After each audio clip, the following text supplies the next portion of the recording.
الحمد لله رب العالمين، والصلاة والسلام على أشرف المرسلين وعلى آله وأصحابه أجمعين، أما بعد.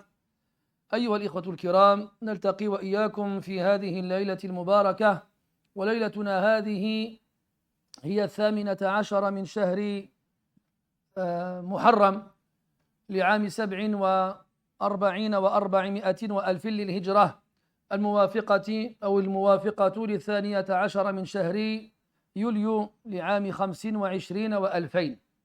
كعادتنا في ليالي الأحد ننشر المصحف بين أيدينا لتلاوة كلام ربنا ومدارسته فيما بيننا، ولقد وفقنا الله تبارك وتعالى حتى ختمنا تفسير جزء الذاريات مع سورة قاف.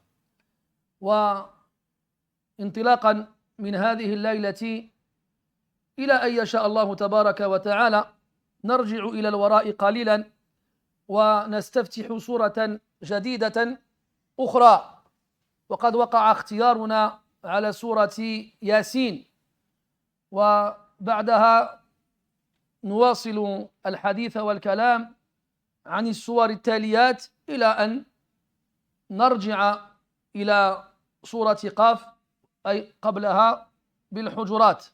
فنسأل الله تبارك وتعالى رب الأرض والسماوات أن يوفقنا للصالحات وللباقيات الصالحات، وأن يعلمنا العلم النافع، وأن يجعلنا من أهل القرآن الذين هم أهله وخاصته، وأن يوفقنا للمداومة على الاجتماع في بيته لأجل تلاوة كتابه ومدارسته، وأن يوفقنا للعمل به، إنه جواد كريم وأكرم مسؤول وخير مأمول. Mes très chers frères, nous nous retrouvons dans cette 18e nuit du mois de Muharram de l'an 1447, c'est-à-dire le 12 juillet 2025. Comme chaque samedi soir, nous nous retrouvons à la mosquée afin de lire et d'étudier ensemble la parole d'Allah tabaraka wa ta'ala. Et Allah subhanahu wa ta'ala, par sa grâce immense et sa miséricorde sans limite, nous a permis de clôturer l'exégèse de la partie du Coran qui va de Surat Qaf à Surat Al-Hadid. Et après cette partie du Coran dans laquelle nous avons passé plus d'un an, nous allons désormais aller vers l'arrière légèrement dans le Coran et lire ensemble Surat Yasin, qui est la 36e sourate du Coran. Et si nous avons choisi cette sourate, c'est pour plusieurs raisons, notamment la place importante qu'elle occupe dans notre communauté et chez l'ensemble des musulmans. Après, Inch'Allah, nous allons continuer dans l'ordre jusqu'à revenir à Qaf en parlant de Surat Al-Hujurat, en demandant à Allah tabaraka wa ta'ala de nous permettre de toujours nous réunir dans sa demeure afin d'y lire sa parole et de l'étudier ensemble, comme nous lui demandons de nous permettre de la mettre en pratique et de nous octroyer la pureté de l'intention et sa bénédiction dans nos actions, et de faire de nous les partisans du Coran, ceux qui sont son élite et ses privilégiés. Suratu Yasin, suratun makkiyah. وقد قال أكثر المفسرين أنها مكية كلها، لكن خالفهم في ذلك طائفة من العلماء في آية في أولها سوف نمر عليها لاحقا بإذن الله تبارك وتعالى. والمروي المبين لذلك يجعلنا نميل إلى هذا القول، أن هذه الآية مستثناة من بقية السورة. فإن قال قائل كيف تكون السورة كلها مكية ويستثنى منها آية واحدة؟ فقد أجاب عن ذلك بعض العلماء قائلين أنه من الممكن أن ينزل الله تبارك وتعالى آية وأن يأمر رسوله الكريم عليه أفضل الصلاة وأزكى التسليم أن يضعها في المكان المناسب من السورة، كما إنه يمكن أن يتكرر نزول الآية في عدة مواطن، ولذلك كثر المنقول عن أهل العلم في أسباب نزول الآية الواحدة. وهناك جواب ثالث، وهو أن يقال أن الآية المعنية لم تنزل وحدها في العهد المدني، وإنما نزلت مع بقية السورة، لكن غلب على ظن الراوي أنها نزلت في هذا الوقت، والعلم عند الله تبارك وتعالى. Surah Yassine est donc la 36e du Coran et est mécoise. Quand on dit qu'elle est mécoise, mes chers frères, cela signifie qu'elle a été révélée avant que le prophète alayhi salatu wassalam ne quitte la Mecque pour s'installer à Médine. Et ça ne fait pas référence à l'endroit spécifique dans lequel le verset a été révélé. Ensuite, la grande majorité des exégètes nous disent qu'elle est entièrement révélée à la Mecque, donc avant la révélation, avant l'immigration, pardon. Cependant, il existe un nombre de savants qui nous disent qu'il existe une exception à cela, qu'il y a un verset seulement dans toute la sourate qui a été révélé à Médine, c'est-à-dire après l'émigration du prophète alayhi salatu wassalam. Et lorsque l'on étudie le texte qui prouve cela, on a tendance à pencher vers cet avis-là. Et que donc ce verset est une exception à la règle. Si quelqu'un nous dit comment est-il possible qu'une sourate soit entièrement révélée à un moment et qu'un verset soit révélé par la suite, peut-être même longtemps après, et qu'il soit inclus dans cette sourate au final. Alors les savants ont répondu à cette question de plusieurs façons possibles. La première, c'est que Allah tabaraka wa ta'ala fait ce qu'il veut et révèle ce qu'il veut quand il veut, et prend en compte les circonstances, et prend en compte ce qui vient avant et ce qui vient après dans la révélation. Et les sahaba radiyallahu anhum nous disaient que lorsque le prophète alayhi salatu wassalam recevait la révélation, il réunissait les scribes, ceux qui étaient chargés de l'écrire, et il leur disait « Da'u al-ayata kayta wa kayt fi al-makani fi kada wa kada ou bayna hadihi al-aya wa tilk ». Et il nous disait que le prophète alayhi salatu wassalam leur disait « Mettez ce verset entre tel et tel verset ». Entre tel et tel verset. Ensuite, et d'ailleurs cette façon de faire est en elle-même une preuve irréfutable que le Coran est une révélation venant d'Allah subhanahu wa ta'ala. Car on se souvient que le Coran est révélé sur une période de 23 ans. Et que l'ordre qu'on a des chapitres coraniques dans le Coran est différent de l'ordre chronologique de la révélation. Et Allah et le prophète alayhi salatu wassalam n'écrit pas, ne lit pas, ne prend pas de notes, n'a pas d'écrits sur lesquels il se repose pour se souvenir des circonstances dans lesquelles les versets ont été révélés et donc les mettre aux endroits appropriés dans un ordre qui est différent de celui de la révélation. Et quand on connaît le Coran et justement l'harmonie qui réside entre les versets dans la même sourate et la logique dans la continuité, on ne peut que reconnaître ici une œuvre qui n'est pas humaine. Un humain ne peut pas faire ça. Ni peut faire ça tout seul, ni peut le faire sur une période de 23 ans. Surtout s'il n'a aucun outil pour l'aider. Absolument aucun. Et donc, cette façon de faire prouve, une fois de plus, que c'est Tanzilun min Hakimin Hamid. Comme on le verra dans Yassine, Tanzil al-Aziz ar-Rahim. C'est une descente. Cette révélation est le fruit d'une descente qui provient du puissant, l'Aziz, et al-Hakim, le sage. Ou bien Hakim, Hamid. Hakim, le sage, et Hamid, digne de louange dans cette sagesse avec laquelle il établit cet ordre-là. La deuxième réponse donnée par les ulama à cette question, c'est que verset en question, on a dit que la première, c'était qu'Allah tabaraka wa ta'ala faisait ce qu'il le voulait en fonction de sa sagesse, subhanahu wa ta'ala. La seconde, c'est que il est possible que le rapporteur qui rapporte l'histoire, non, la deuxième, c'est qu'il est possible, qu'un verset soit révélé plusieurs fois, dans des circonstances différentes. C'est pour ça que quand on va lire les textes qui nous informent au sujet des causes de la révélation, il arrive des fois qu'on ait un verset qui ait plusieurs causes. Et on constate que ces causes-là, des fois, sont à des endroits différents et à des moments différents. Et donc, à partir de là, les savants ont déduit qu'il était possible qu'un même verset soit révélé plusieurs fois.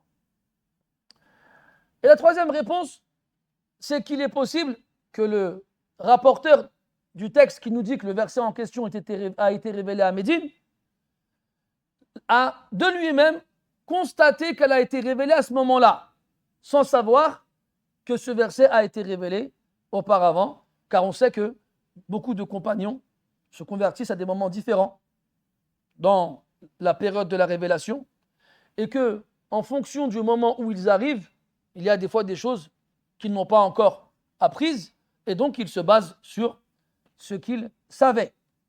C'est pour ça qu'on a un hadith dans lequel on nous parle de Jarir ibn Abdillah al-Bajali radiyallahu anhu. Quand on lui demande quand est-ce qu'il s'est converti à l'islam, et il dit « Je me suis converti à l'islam après la révélation de Surat al-Ma'ida ». Surat al-Ma'ida fait partie des dernières sourates qui ont été révélées du Coran. Et donc, on sait à partir de là que sa conversion se trouve à la fin de la période de la révélation. Période dans laquelle la révélation est quasiment achevée et l'ordre du Coran est quasiment définitif. Donc ce genre de narration aura un poids différent de celui d'un autre qui est arrivé à un autre moment. Et il est possible, on sait très bien aussi qu'il y avait des compagnons qui venaient, qui restaient un certain temps et qui repartaient. Donc il arrive dans une période où un verset est révélé, puis il part avec cette information-là, sans pour autant savoir ce qui a été révélé avant ou après, au moment où il obtient cette information-là. Donc il est important de savoir ces choses-là. كذلك يقال أن سورة ياسين من السور التي نزولها قديم. Aussi, les savants nous disent que Surat Yasin fait partie des sourates qui sont parmi les plus anciennes. وسبق أن تحدثنا عن أهم الأمور التي يتحدث عنها القرآن المكي وهي ثلاثة. كون الله تبارك وتعالى وحده يستحق العبادة وهذا يقتضي توحيده وتحريم الشرك به. والأمر الثاني أن الله تبارك وتعالى يبعث الناس يوم النشور ليحاسبهم وليجازيهم. والأمر الثالث أن هذا الإنسان الذي هو محمد بن عبد الله اختاره الله تبارك وتعالى ليكون له نبيا ورسولا.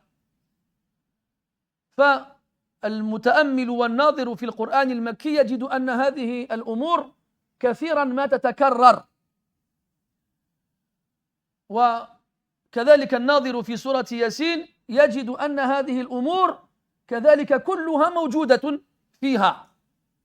ولذلك وسنمر على هذه الأحاديث بعد قليل، كثرت الأحاديث التي جاءت في بيان فضائل هذه السورة، ومنها أن لكل شيء قلبا وأن قلب القرآن ياسين. وسنتحدث عن هذا الحديث بعد قليل بمشيئة الله عز وجل. Donc cette sourate-là fait partie des sourates les plus anciennes.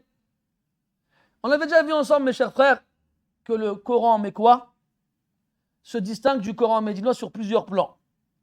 Parmi ces plans-là, c'est que les trois sujets principaux qui sont traités dans cette période sont le fait qu'Allah tabaraka wa ta'ala soit le seul à mériter l'adoration, ce qui implique son unicité et forcément l'interdiction de lui associer quoi que ce soit.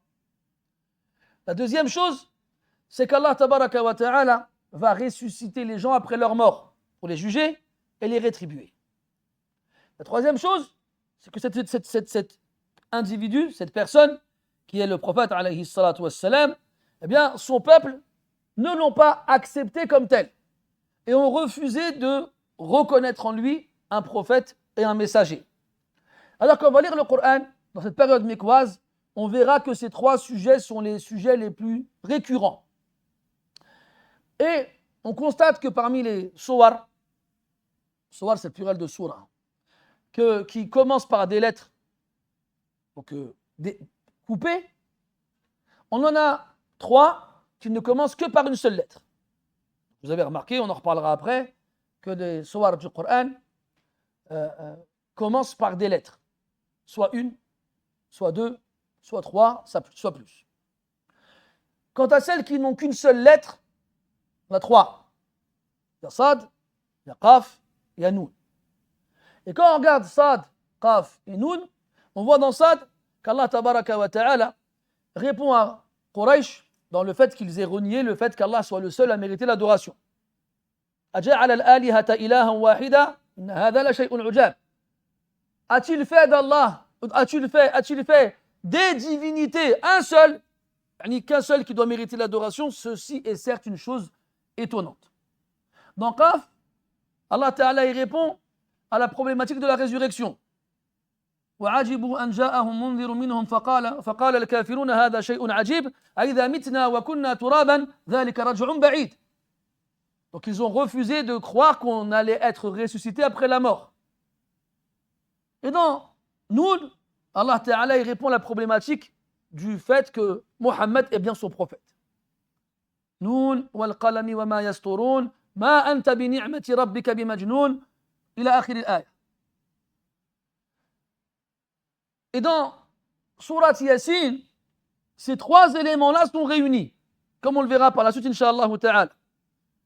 C'est-à-dire que Allah est le seul à mériter l'adoration, Allah va ressusciter les gens après leur mort, et cet homme-là est un prophète, min indillah, qui vient d'Allah tabaraka wa ta'ala. Et on verra que Surat Yasin, on va le voir Inch'Allah Ta'ala incessamment sous peu, on verra que Surat Yasin est une sourate qui se distingue des autres sourates du Coran dans le nombre important de textes qui sont rapportés dans ses mérites. Il y a vraiment beaucoup de textes qui nous parlent des mérites de cette sourate. Parmi ces textes-là, hadith rapporté par l'imam At-Tirmidhi, rahimahullah ta'ala, d'après Anas ibn Malik, radiyallahu anhu, dans lequel le prophète dit, alayhi salatu wassalam, chaque chose a un cœur. Et le cœur du Coran, c'est Yasin. On reparlera de ce hadith par la suite, Inch'Allah ta'ala.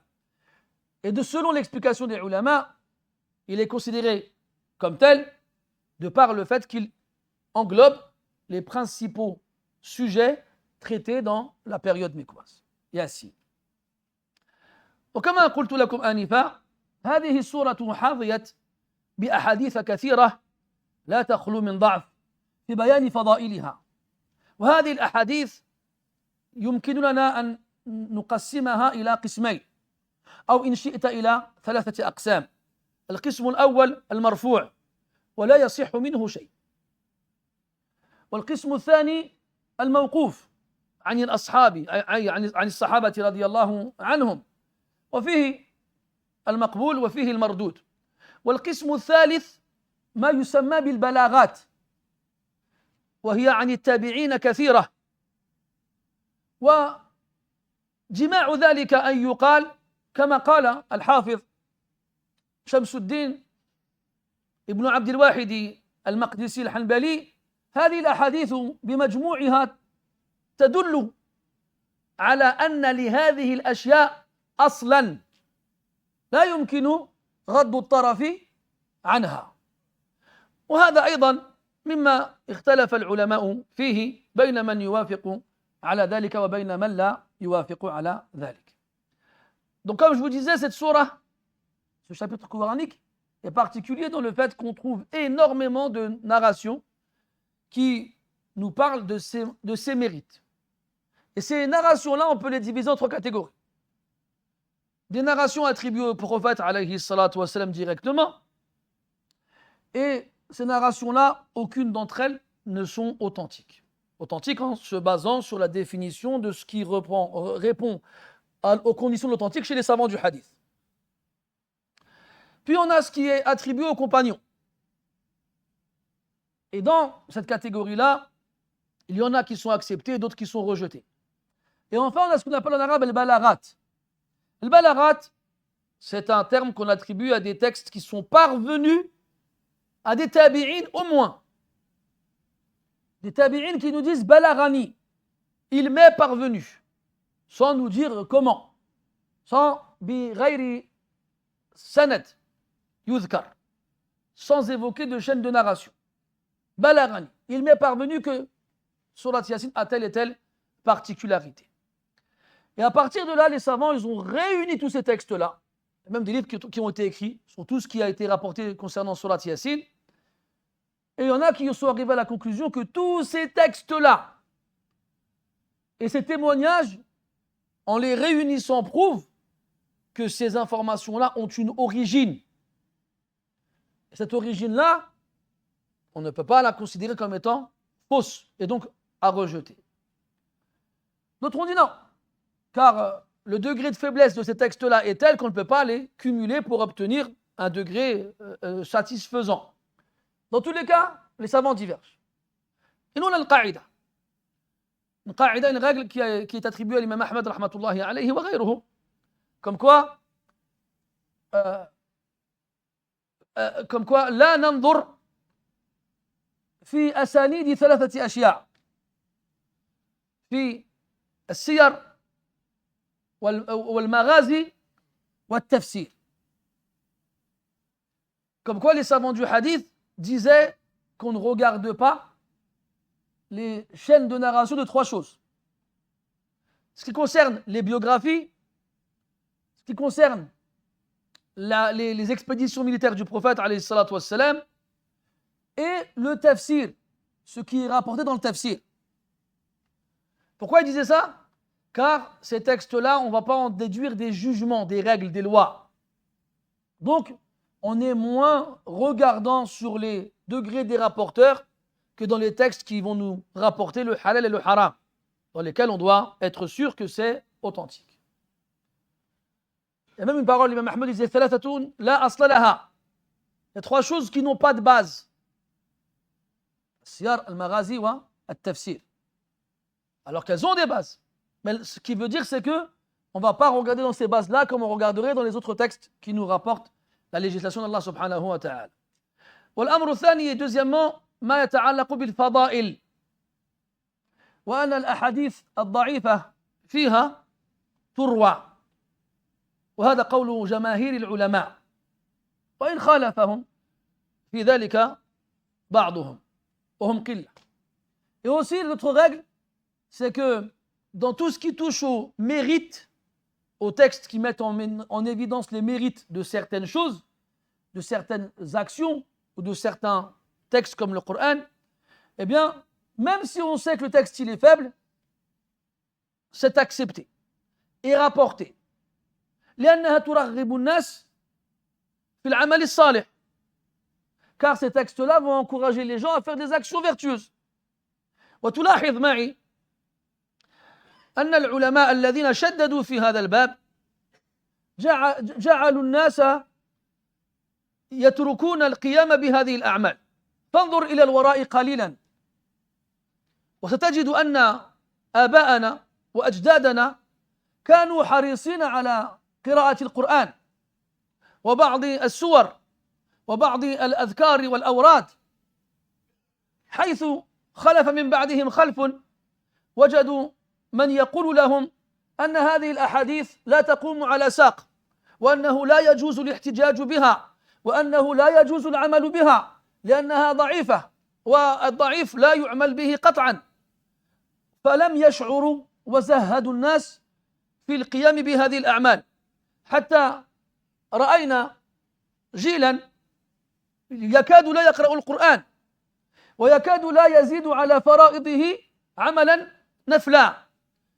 فلذلك نجد أن هذه الطريقة فيها من الخير ما لا يكاد يخفى على ذوي الأحلام والنهى والعلم عند الله عز وجل. Ces règles que je vous ai évoquées, mes frères, elles sont importantes. Parce que plus on avance dans le temps, plus on s'éloigne de l'époque de la prophétie. Et on s'éloigne des 3 meilleures générations de notre communauté. Et plus on avance dans le temps, et plus on constate qu'il y a une différence, même dans la façon d'enseigner et d'étudier et d'appliquer les textes. Je m'explique. On remarque dans la génération de nos parents ou de nos grands-parents qu'il y avait un attachement au Coran et aux actions surérogatoires beaucoup plus important que chez leurs successeurs. Car on leur disait ces textes-là. On leur parlait des textes qui mettent en évidence les mérites de certains chapitres du Coran ou de certaines actions. Et donc on constatait chez les gens qui n'avaient pas forcément beaucoup de science un attachement plus important au Coran et aux actions surérogatoires que chez ceux qui les ont succédés, ni leur descendance. Parce que leurs enseignants et professeurs ont abandonné la façon de faire de leurs prédécesseurs et on dit aux gens, tous ces textes-là, ils sont faibles. Et les textes faibles, on ne les applique pas. On n'a pas le droit de le faire. C'est faible, on n'en veut pas. Et donc on s'est débarrassé d'une partie non négligeable et considérable présente dans les livres des savants de l'islam depuis toujours, et sans le vouloir, inconsciemment, on a été la cause que la génération actuelle se soit éloignée du Coran. Et que la génération actuelle aussi fournisse moins d'efforts dans les actions surérogatoires que ne l'ont fait leurs prédécesseurs qui avaient moins de science qu'eux. Donc après avoir constaté cela, on ne peut que affirmer que la façon de faire de la Ummah depuis très longtemps et pendant très longtemps était la meilleure des choses à faire. Mais dans tous les cas, c'est des questions qui sont sujettes à divergence et qui sont complexes et qui demandent beaucoup d'études et d'observations. Et tout ce qu'on peut donner comme conseil à nous-mêmes ainsi qu'à nos frères, c'est adamu al-isti'jal wa ta'anni fi talab al-ilm. C'est de ne pas se précipiter et de prendre son temps dans l'étude de la science. C'est pas maintenant tu vas prendre Tafsir Ibn Kathir, exemple très fréquent. Tu prends Tafsir Ibn Kathir, rahmatullahi alayhi, et tu vas lire le Tafsir, et Ibn Kathir, il ramène plein d'ahadith. روى الإمام أحمد وروى أبو يعلى وروى بقية ابن مخلد وروى فلان وفلان plein d'ahadith وابن أبي حاتم وغيرهم. Et lui, il se contente de citer les hadiths. Et dans les livres qu'on a aujourd'hui, tu vas trouver en bas de page daïf. Et ce jugement, il est légitime. Je ne remets pas en cause le jugement. Mais qu'est-ce qu'on fait avec? Je pense qu'Ibn Kathir ne savait pas, lui, si le hadith était daïf ou sahih. Ensuite, ils peuvent diverger. Celui qui dit daïf en bas de page, pourquoi il aurait raison? Pourquoi ce n'est pas Ibn Kathir qui aurait raison? Et pour finir, peut-être qu'Ibn Kathir, il sait qu'il est daïf le texte, mais il s'en sert quand même parce qu'il utilise des règles que celui qui le juge comme daïf en bas n'utilise pas. Et vous savez, cette façon de faire, mettre des jugements sur les hadiths dans le livre de base, c'est une façon de faire récente. Ça n'existait pas il n'y a pas longtemps. Il n'y a pas longtemps. Revenez il n'y a pas longtemps, quand je dis il n'y a pas longtemps, allez quoi, 30, 40 ans? Les livres qui étaient imprimés et édités à cette époque-là n'avaient pas ça. Et Ibn Kathir et d'autres, chez les savants du hadith, ils ont des règles. Ils nous disent al-uhdatu ala al-qa'il, la ala al-naqil. Ça veut dire quoi? Que la responsabilité incombe à celui qui dit la chose, pas à celui qui la transmet. Allah dit ma ala al-rasoul illa al-balagh. Le messager n'a comme devoir que de transmettre. C'est pour ça que Ibn Kathir et Ibn Jarir et Ibn Abi Hatim et plein d'autres savants dans le tafsir, ils vont te citer les ahadiths musnada, entiers, avec une chaîne de narration. حدثنا فلان عن فلان عن فلان قال ابن عباس حدثنا فلان عن فلان عن فلان قال ضحاك إلى آخره. Comme ça, tu te dis, c'est pas moi, c'est eux qui ont dit ça. Et personne ne venait dire, ah non, Ibn Jarir il a dit ça, ou bien il a eu tort, ou bien il a eu raison. Il ne faisait pas ça. Comme nous, on n'a pas étudié ces règles-là, Donc on va acheter Ibn Kathir à la librairie du coin, on l'ouvre, on voit Ibn Kathir, il sort plein de hadiths. Et en bas, tu vois, en bas de page, daif, daif, daif, daif, daif. Toi, tu te dis quoi à la fin? Ibn Kathir, en fait, c'est lui qui est daif. C'est ça que tu vas te dire. Il rapporte que du daif. Parce que toi, tu ne comprends pas les règles des mufassirin. Et tu vas jeter à la poubelle tous ces trucs-là. Toutes ces choses-là. Et c'est une erreur. Et tu te rendras compte qu'après des années à étudier le tafsir, c'est pour ça qu'on dit qu'il ne faut pas se précipiter. Fais très attention quand tu parles. On parle d'hommes. Comme Ibn Kathir, par exemple, il est devenu aveugle à force d'écrire la nuit à la lumière de la bougie. Ibn Kathir, va voir ce qu'il a écrit. Il n'a pas écrit que le tafsir. Al-Bidaya wal-Nihaya, Jami' al-Asanid wal-Usul, Al-Masanid wal-Usul, et Ikhtisar Ulum al-Hadith, et plein de livres. C'est des gens, les siècles, ils sont passés, leurs livres, ils sont toujours là. C'est des gens qui sont des références chez toute la communauté. C'est pas des siècles après que nous, on arrive, on dit non, finalement, Ibn Kathir, c'était pas trop ça. Non. Et là, mes frères, on va voir ensemble certains des textes qui nous citent, justement, qu'Ibn Kathir et d'autres nous rapportent dans leurs ouvrages au sujet de Surat Yasin. Al-awwal, هو الذي أخبرتكم عنه قبل قليل وهو الذي أخرجه الترمذي وغيره كأحمد والدارمي رحمة الله عليهم عن أنس ابن مالك رضي الله عنه أن النبي صلى الله عليه وسلم قال إن لكل شيء قلبا وقلب القرآن ياسين ومن قرأ ياسين كتب الله له بقراءته قراءة القرآن كله 10 مرات. والحديث فيه رجل يقال له هارون أبو محمد وهو مجهول، فالحديث لا يصح، وهذا الراوي موجود في جميع أسانيد هذا الخبر. طيب، هل حكمنا على هذا الحديث بالضعف يدل على أن مقتضاه لا يعبأ به؟ كلا، وإلا لما أطال العلماء الحديث في شرحه، وسبق أن بينا معناه قبل قليل. Le premier hadith, il est rapporté par Imam Ahmed, Ad-Darimi et At-Tirmidhi, rahmatullahi alayhim, d'après Anas ibn Malik radiyallahu anhu, dans lequel le prophète nous dit alayhi salatu wassalam, toute chose possède un cœur. Et le cœur du Coran, c'est Yasin. Et quiconque lit surat Yasin, Allah tabaraka wa ta'ala lui inscrira par sa lecture, la récompense de la lecture du Coran entièrement 10 fois. Ce hadith, dans sa chaîne de narration, un homme qui s'appelle Haroun Abu Muhammad. Et cet homme-là est inconnu. On ne le connaît pas. Personne n'a d'informations à son sujet.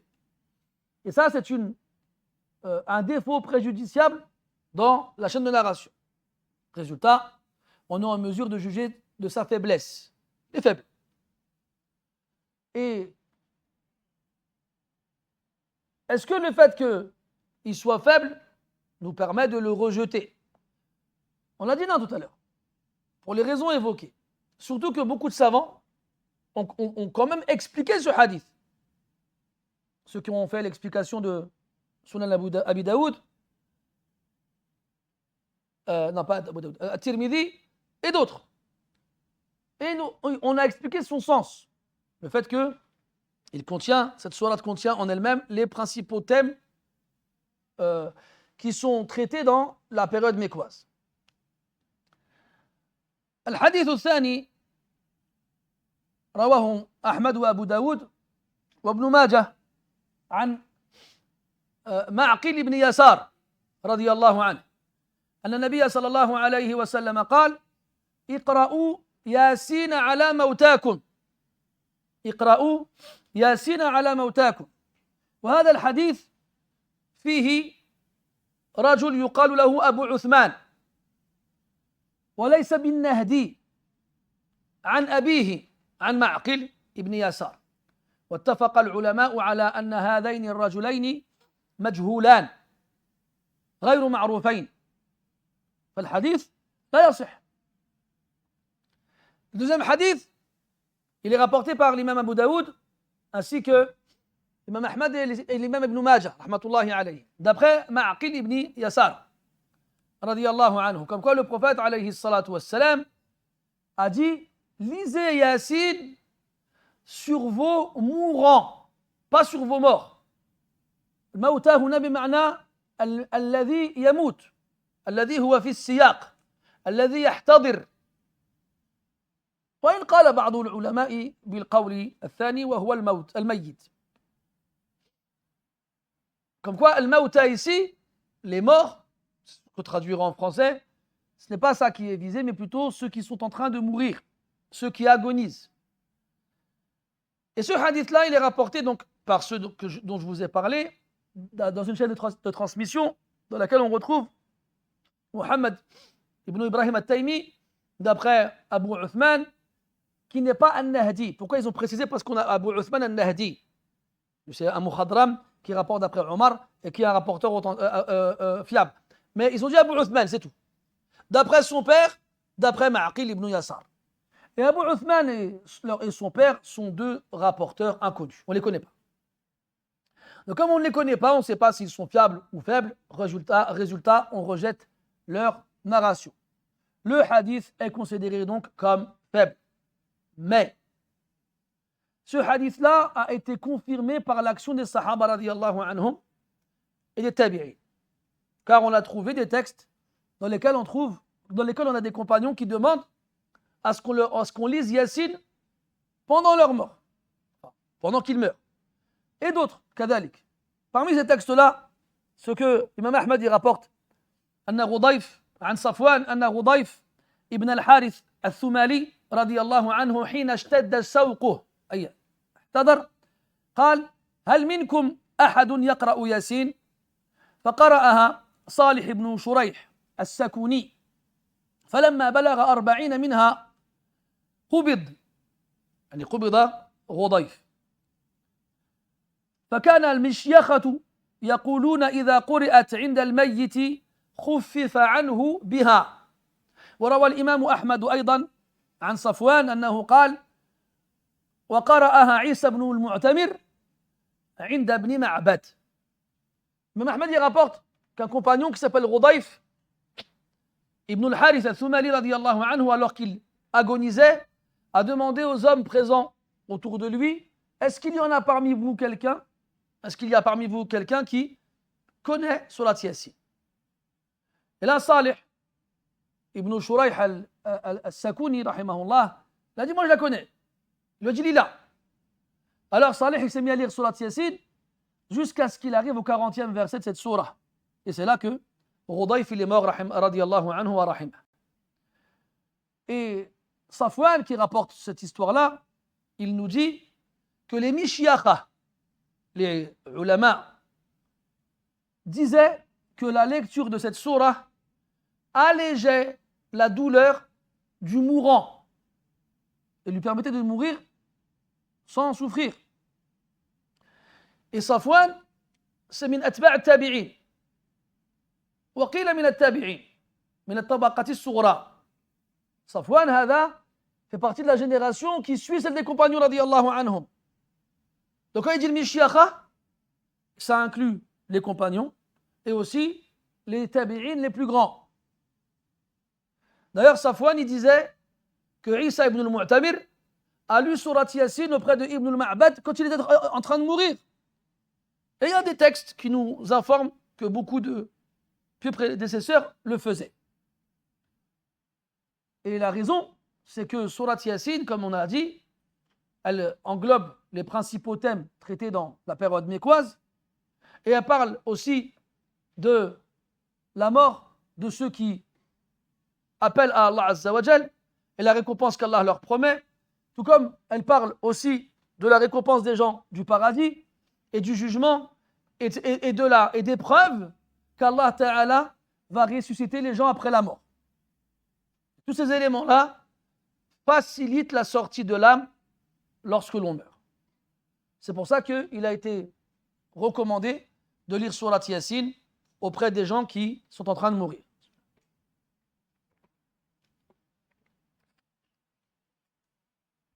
On a un autre hadith qui est rapporté par At-Tabarani, d'après Anas, radiyallahu anhu, dans lequel le prophète nous dit, alayhi salatu wassalam, Man dawama ala qira'ati surati Yasin kulla laylatin thumma mata shahidan.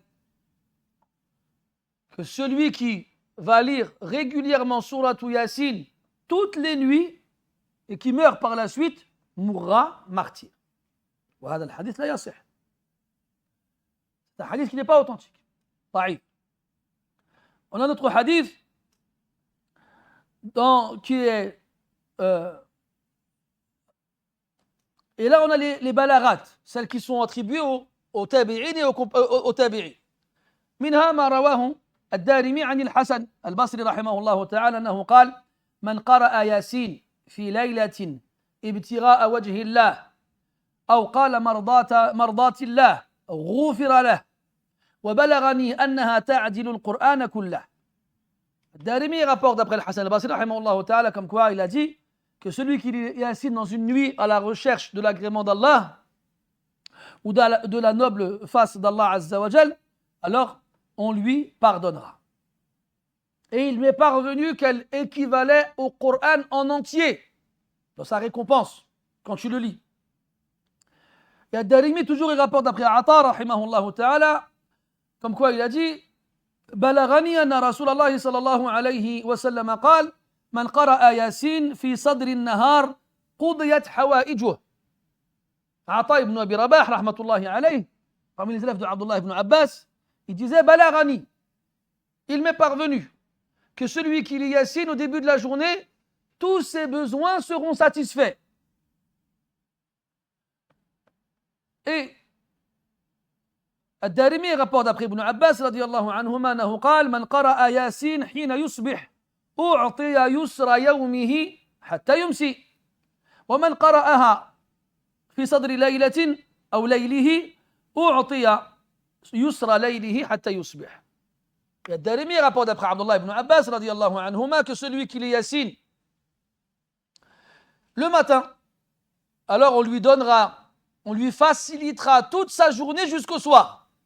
Et celui qui lit Yasin le soir, on lui facilitera toute la nuit jusqu'au matin. وروى الثعلبي وابن عطية عن يحيى بن أبي كثير أنه قال بلغني أن من قرأ سورة ياسين ليلا لم يزل في فرح حتى يصبح ومن قرأها حتى يصبح لم يزل في فرح حتى يمسي. ثم قال يحيى وقد حدثني من جربها. ثم قال ابن عطية ويصدق ذلك بالتجربة.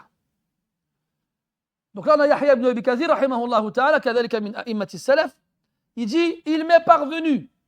Et n'allez pas croire que quand les salafs ils disent des choses comme ça veut rien dire, il m'est parvenu. Parce que l'imam Malik rahimahullah dans Al-Muwatta, il a des balaghat. Il dit balagana, il nous est parvenu, sans dire la chaîne de narration. Comme Al-Bukhari dans As-Sahih et Al-Mu'allaqat. C'est quoi le mu'allaq dans le hadith? C'est quand tu dis un hadith sans donner la chaîne de narration. Et ça, c'est voulu.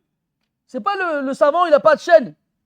Tu crois, toi, en 2025, tu vas faire attention à ce qu'un hadith soit authentique et pas Al-Bukhari et Malik? Un peu de sérieux, s'il vous plaît. Et ça, c'est une chose qui m'a toujours étonné quand on a ce genre de propos, que des fois, il faut rester à sa place. C'est pas toi, en 2025, tu sais à peine lire, tu sais à peine déchiffrer l'arabe, tu as mieux compris que les savants du hadith, qui sont la référence de ce que tu prends le temps à voir comme science. Et sans eux, tu n'aurais jamais eu ça. Donc, quand eux, ils vont citer un hadith en chaîne de transmission, c'est voulu. C'est fait exprès, c'est volontaire. Ça ne veut pas dire qu'il n'y en a pas en fait. C'est pour pas que quelqu'un vienne après et dise ah, il n'y a pas de chaîne de transmission, donc c'est daïf. Non, ça ne marche pas comme ça. Al-Muhim, Donc Yahya ibn Abi Kathir il dit rahimahullah ta'ala, comme le rapporte Al-Tha'labi ibn Atiyya, que celui qui lit Yasin dans la matinée, du moins après le Fajr, il ne cessera d'être heureux jusqu'à la nuit. Et celui qui le lit dans la soirée ne cessera d'être heureux jusqu'à la matinée. Après, Yahya il dit, celui qui a essayé ça m'en a parlé. At-tajriba. Et ça, at-tajriba, comme il dit Ibn Atiyya, après avoir évoqué cela, il dit, ça c'est des choses qu'on peut vérifier par l'expérience. Ces textes-là, les balaghat, sont des choses qu'on peut vérifier par l'expérience. Qu'est-ce que ça veut dire? Fais-les. Fais-les et tu verras que l'effet qui est évoqué dans ces textes-là, ben, il se réalise. Et on avait vu des savants qui appliquaient tous les hadiths daïfs. Parce que mes frères, il y a une différence entre le hadith daïf et le hadith batil, mawdou', inventé, faux. C'est pas la même chose. Parce que le hadith faible, il est faible parce qu'on a trouvé dedans des symptômes indiquant sa faiblesse. Ce qui nous pousse à douter que le prophète ait bien prononcé cette parole-là, alayhi salatu wassalam. Walakin, elle ne nous permet pas d'affirmer qu'il ne l'a pas dite. Il y a toujours un pourcentage que cette parole-là, elle soit bien prononcée par le prophète, alayhi salatu wassalam. Quand on dit un rapporteur, il est faible. Si je prends mathalan, moi, quelqu'un dirait da'if al-hifd, mauvaise mémoire, il mémorise mal. Mais quelqu'un qui a une mauvaise mémoire, est-ce que ça veut dire qu'il oublie tout? Il peut retenir des choses. Mais comme il a de mauvaise mémoire, alors lui c'est un risque. Comme il a de mauvaise mémoire, il est faible. Si jamais il y a des chaînes de narration, le hadith il est faible. Mais il existe quand même une probabilité que le hadith qu'il a rapporté là, il l'ait bien retenu. C'est pour ça qu'il y avait des ulama, ils regardaient les hadiths dans Fada'il al-Amal, je précise, dans les actions vertueuses, les actions méritoires, et ils les appliquaient quand même. Et avec la tajriba, en expérimentant les textes et les actions évoquées, ils constataient que les effets promis se réalisaient. Et donc à travers cela, ils constataient que c'était des choses à faire. Après, cette façon de faire, est-ce qu'elle est bonne ou pas? C'est encore une fois sujet de divergence. Et comme je vous l'ai dit, al-uhdatu ala al-qa'il, la ala al-naqil. Wa innama أؤيد ما أقول بالمرويات والمنقول. يعني moi je confirme, j'affirme ce que je vous dis avec les choses qui sont rapportées et transmises. C'est quelqu'un qui vient et dit mais qu'est-ce qu'il raconte lui? Laisse-moi tranquille. Moi je raconte rien. J'explique juste une façon de comprendre les choses. Façon qui est la façon majoritaire chez les savants du tafsir depuis toujours. Depuis toujours. طيب. إذن on revient à la parole de Al-Hafiz Shamsuddin ibn Abdul Wahid al-Maqdisi al-Hanbali qui nous dit que tous ces textes-là prouvent bien que cette sourate elle est particulière. Que cette sourate, les musulmans des premières générations lui attribuaient une attention particulière. Et quand on regarde bien, même dans les générations d'après, tous, et surtout les Maghrébins, on a à la maison un tableau avec Yasin ou Al-Qur'an al-Hakim. Pourquoi?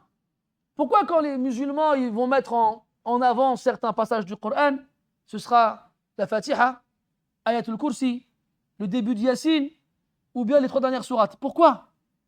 On a même des masahif qui se vendent où on n'a que ces sourates-là. Pourquoi? Qu'est-ce qui fait que depuis tout le temps, dans notre Ummah, les musulmans tournent autour de cette sourate-là particulièrement? Et quand ils n'apprennent pas le Coran entièrement, généralement, ils connaissent Surat Yasin. Ils connaissent quoi comme sourate? On va prendre les Africains du Nord et les Africains subsahariens. Ils connaissent le Waqi'a, ils connaissent Yasin, ils connaissent le Mulk. Ils connaissent beaucoup ces sourates-là. Pourquoi? Le Waqi'a, selon le texte, elle préserve de la pauvreté. Al-Mulk, selon le texte, elle préserve du châtiment de la tombe. Et Yasin, selon le texte, c'est le cœur du Coran. Tu vois, les musulmans, ils ont dit, ces sourates-là sont importantes. Et tout le Coran, il est important. Mais ces sourates-là, elles ont l'air particulières. Alors, ils leur ont attribué une attention particulière. Et c'est parce que c'est ce qu'ils ont toujours entendu, en fait. Et ce qu'ils ont entendu ne vient pas de nulle part. Retourne aux ouvrages de référence dans le tafsir, tu trouveras tous ces textes-là. Tu les trouveras. Là. Regarde, franchement. Oh, peut-être je m'adresse à certains parmi vous qui n'ont pas connu cette époque-là. Mais il y a 30-40 ans, quand on allait à la mosquée, et que lui-même il récitait Surat At-Tin, qu'il arrivait à la fin. Alaysa Allahu bi ahkamil hakimin. T'entendais quasiment tout le monde dire Bala wa nahnu ala dhalika min ash-shahidin. Je vois les anciens là-bas, les dinosaures. Ils voient, c'est vrai. Et puis après, il y en a, il est venu, il a dit ça c'est daïf. Faut pas le faire. Maintenant, mes frères, vous entendez des gens le dire? Non, personne. Pourtant, le hadith, il est rapporté par l'imam Ahmed et par l'imam At-Tirmidhi. Et Ibn Kathir, il le cite dans Tafsir. Pourquoi là, ça a été abandonné? Pourquoi pendant des générations et générations et générations, tous les musulmans le faisaient sans que personne ne leur dise rien? Jusqu'à ce qu'on vienne et qu'on dise non, c'est daïf. Après, je ne remets pas en cause le jugement du texte. Il peut être faible, effectivement.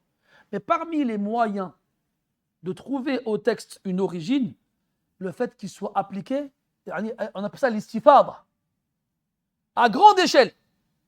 Exemple, on n'a pas de texte qui nous dise que le prophète, alayhi salatu wassalam, faisait 2 khutbahs le jour de l'Eid, comme il le faisait le vendredi. On n'en a pas. Et donc, à partir de là, certains savants ont dit quoi? Khutbah de l'Eid, il n'y en a qu'une, il n'y en a pas 2. C'est faux.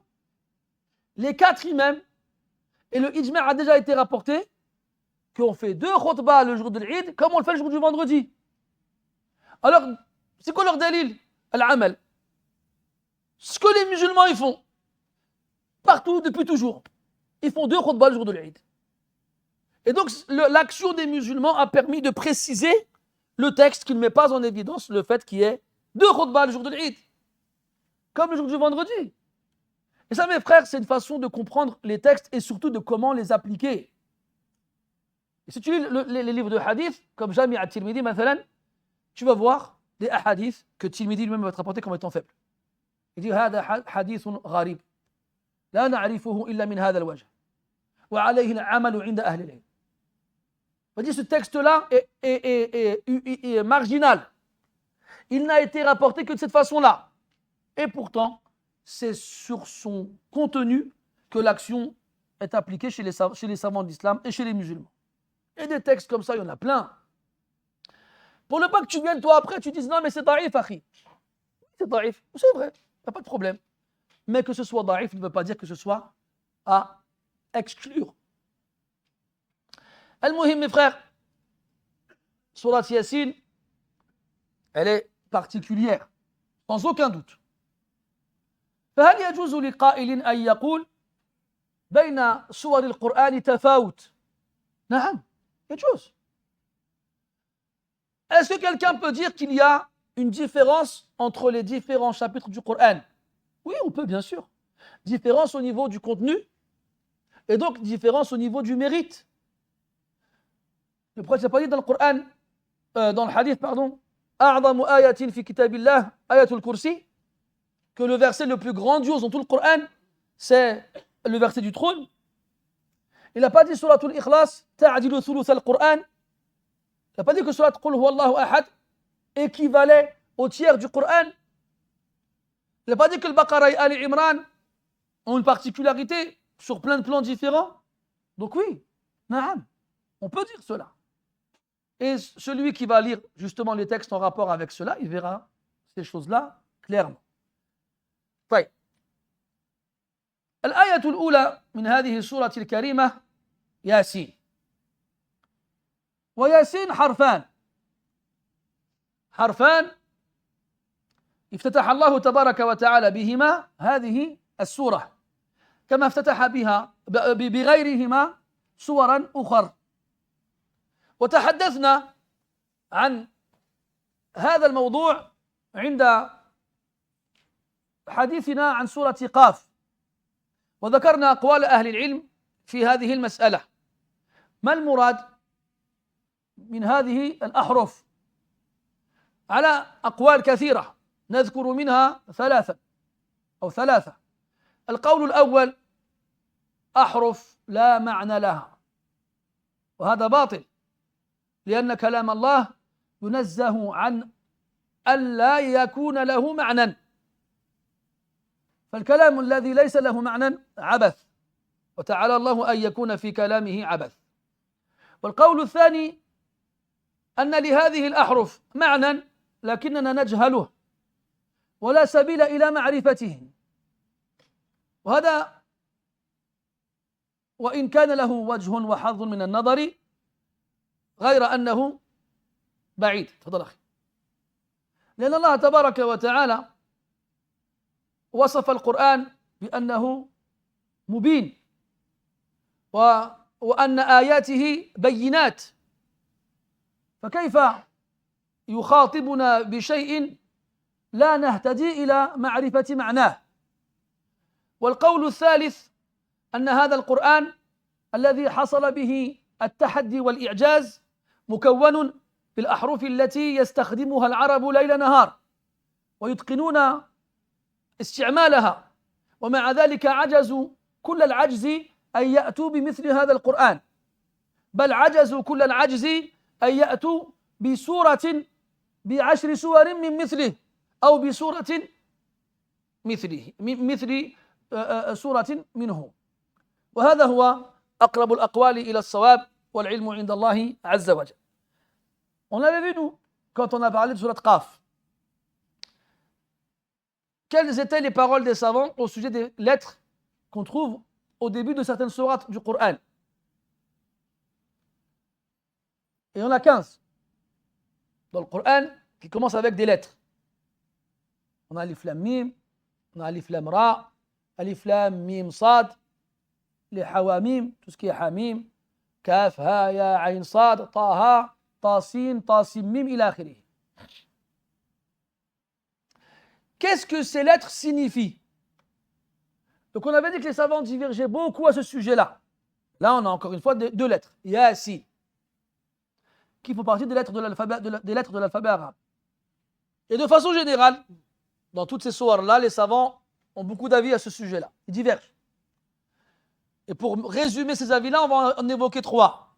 Le premier nous dit que ces lettres n'ont pas de sens, et qu'il n'y a donc pas besoin de chercher à réfléchir à leur sujet.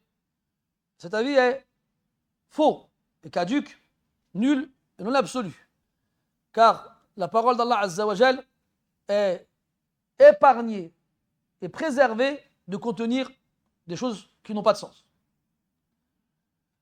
Et s'adresser à quelqu'un avec des mots qui n'ont pas de sens, c'est de la futilité, et la parole d'Allah est exemptée de toute futilité. Le second avis, c'est que ces lettres-là ont un sens, mais on l'ignore. On l'ignore. Et qu'on n'a aucun moyen de savoir ce que ça signifie. Cet avis-là, même s'il est meilleur que le premier, lui aussi, il est faible. Car Allah, dans le Coran, décrit le Coran comme étant clair et clarifié, et que ces versets sont évidents. Et Allah, tabaraka wa ta'ala, en plus d'être le plus véridique dans ses propos, est le plus clair et le plus éloquent. Comment alors et pourquoi nous parler avec des choses que personne ne peut comprendre? Non.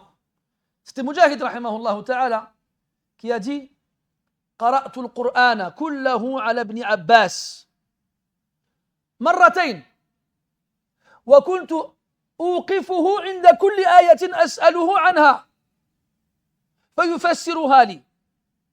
ولم يقل مجاهد أن ابن عباس رضي الله عنهما قال في آية أو أخرى لا أدري، أو لا علم لها، ليس لأحد علم فيها، أو قال لا معنى لها. هذا غير منقول عن أحد من الصحابة رضوان الله عليهم. Mujahid rahimahullah ta'ala, il dit: j'ai lu le Coran sur Ibn Abbas entièrement 2 fois. 2 fois. Je l'arrêtais à chaque verset. Je vous demandais si ça voulait dire quoi. 2 fois. Bismillahirrahmanirrahim, c'est de quoi? Ça veut dire ça, d'accord. Alhamdulillahi Rabbil Alamin, ça veut dire quoi? Et tout le Coran, 2 fois. Tu n'arrives même pas à rester pour une sourate. Pas toi, hein, les autres, ceux qui sont partis.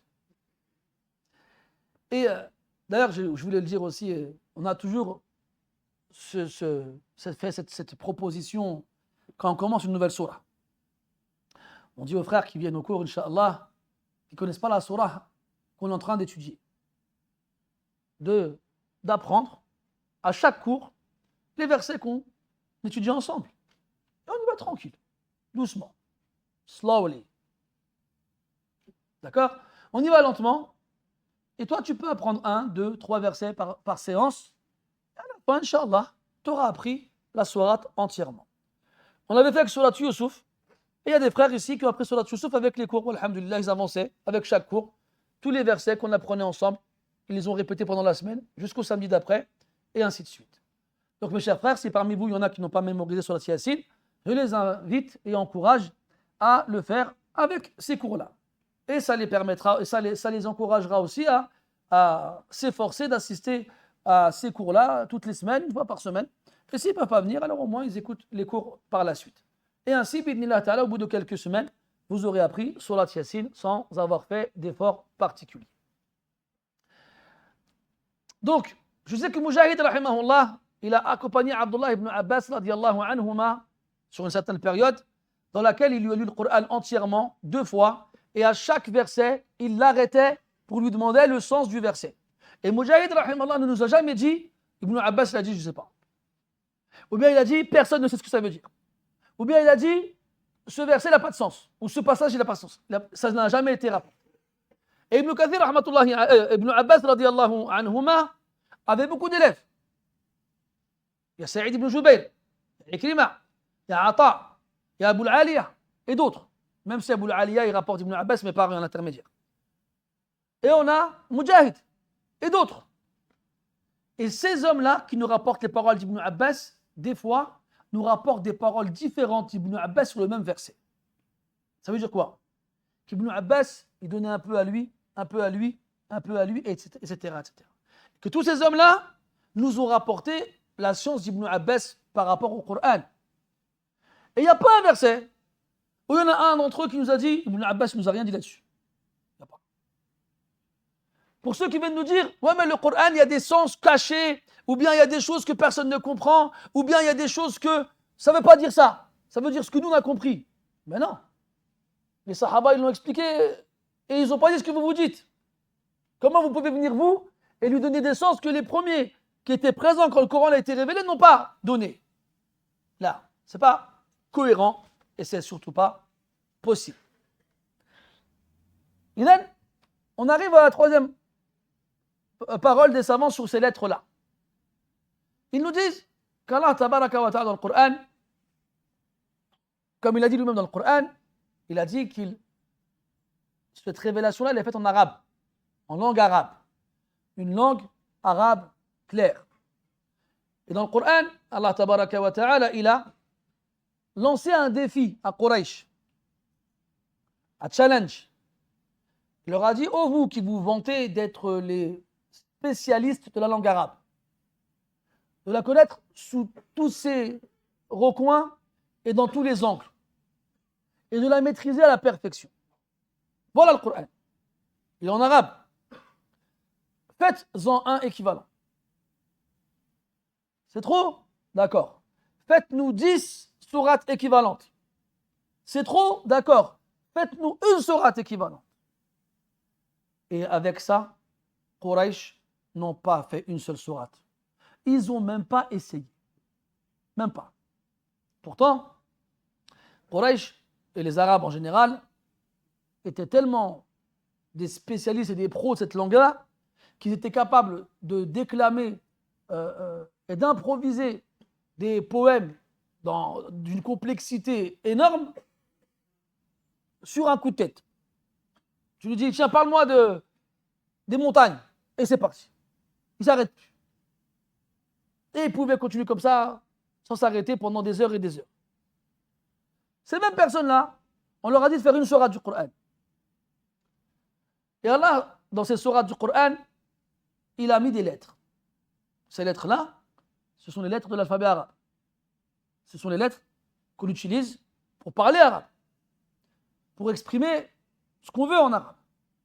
Et en train de leur dire, vous voyez, ce Coran que vous êtes incapable de reproduire, il est composé des lettres que vous connaissez et maîtrisez et utilisez tous les jours. Et pourtant, vous n'êtes pas capable de vous en servir pour reproduire ce Coran.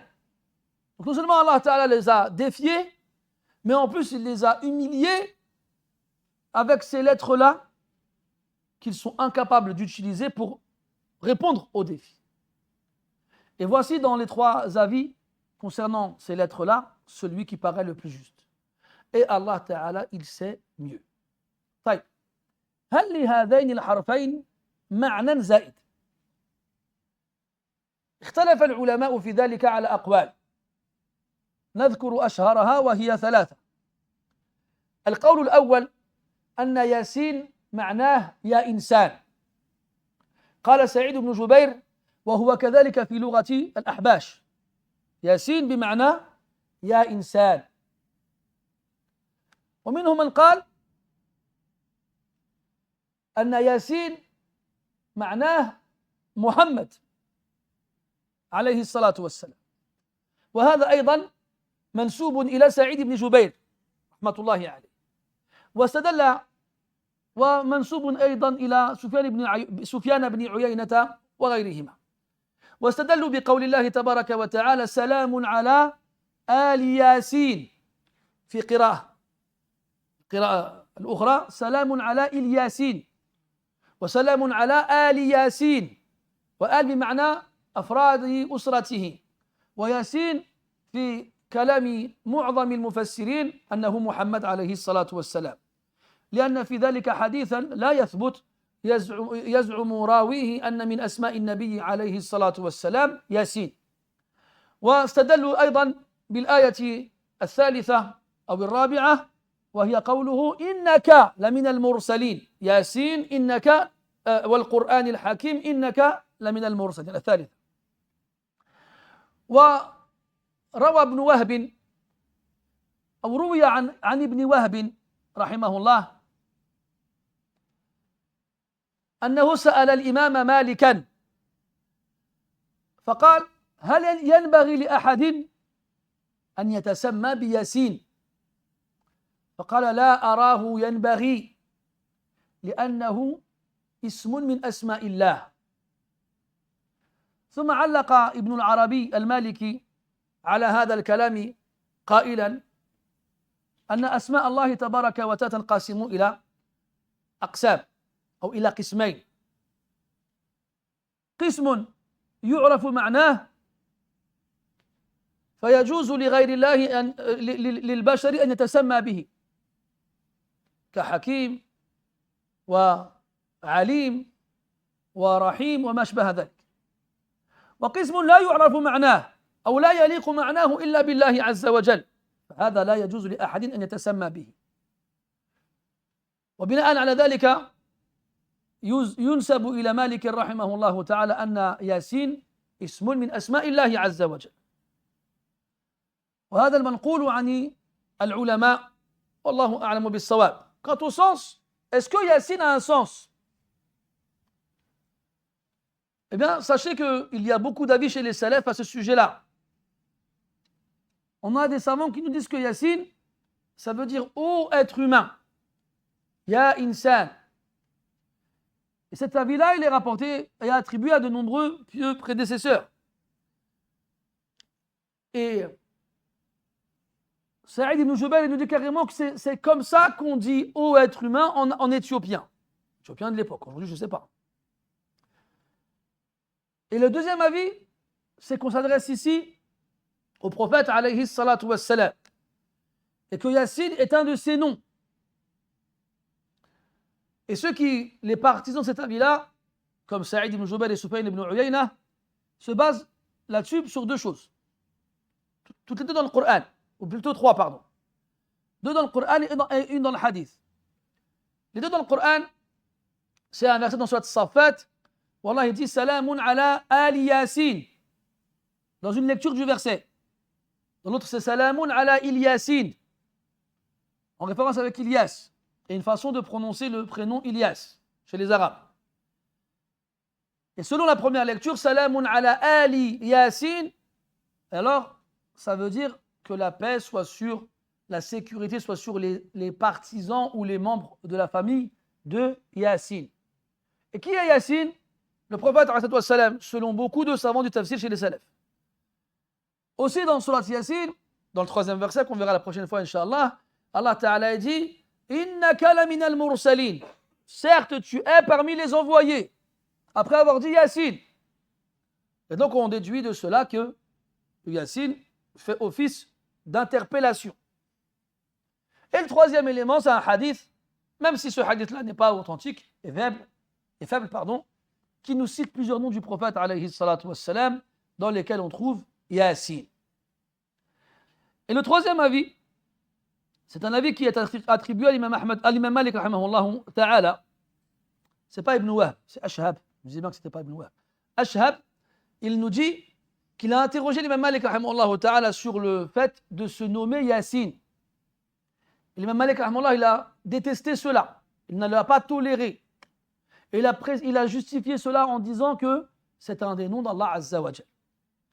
Ibn al-Arabi al-Maliki, pour celui qui a écrit Tafsir al-Ahkam, il cite cet avis-là, et Tafsir Ayat al-Ahkam, et il cite cet avis-là et il dit que l'avis de l'imam Malik est très pertinent, parce que les noms d'Allah Tabaraka wa Ta'ala se divisent en deux catégories.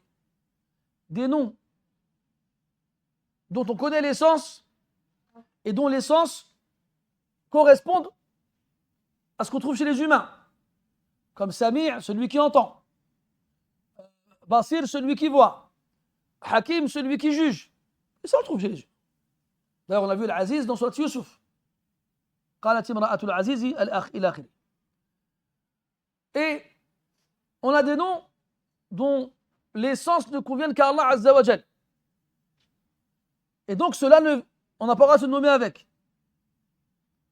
Comme Al-Rahman, Al-Jabbar, Al-Mutakabbir, Al-Muta'ali et des noms de ce genre-là. Et Yasin est un nom dont on ignore le sens. On ne sait donc pas s'il convient aux humains ou pas. Alors il est préférable de ne pas se nommer avec. C'est l'avis de l'imam Malik rahimahullah ta'ala, qui nous fait comprendre que Yasin, selon lui, est un des noms d'Allah Azza wa Jal. Sinon, on trouve des rapporteurs du hadith, je vais trouver quelques-uns, qui s'appelaient Yasin. Ce qui veut dire qu'on a des salafs qui avaient comme prénom Yasin. Est-ce qu'ils se basent sur le fait que ce soit un prénom du prophète, ou bien est-ce qu'ils se basent sur le fait que ce soit le nom d'une sourate du Coran? Je ne peux pas vous le dire, mais dans tous les cas, c'est un prénom qui existait chez les pieux prédécesseurs. وللحديث بقية وأجله إلى الدرس المقبل إن قدر الله البقاء واللقاء. نسأل الله تبارك وتعالى أن يعلمنا ما ينفعنا وأن ينفعنا بما علمنا وأن يزيدنا علما نافعا ويجعله حجة لنا لا علينا. اللهم اجعلنا من أهل القرآن الذين هم أهلك وخاصتك يا ذا الجلال والإكرام. اللهم اجعل القرآن العظيم ربيع قلوبنا ونور صدورنا وجلاء أحزاننا وذهاب همومنا وغمومنا وقائدنا ودليلنا إليك وإلى جناتك جنات الفردوس. اللهم صل وسلم وبارك على عبدك ورسولك محمد وعلى آله وأصحابه أجمعين والحمد لله رب العالمين وبارك الله فيكم.